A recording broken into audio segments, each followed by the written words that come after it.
Psoriasis అనేది దీర్ఘకాలిక వ్యాధ, దీంట్లో ఎన్ని రకాలు ఉన్నాయంటారు?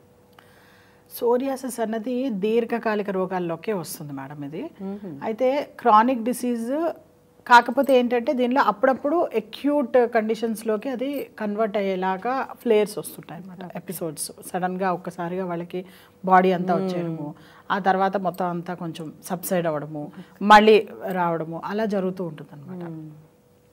అయితే ఈ సోరియాసిస్లో ఏంటంటే యూజువల్గా ఏంటంటే యునానీ మెడిసిన్లో అవన్నీ స్టేజెస్గా చెప్పబడ్డాయి.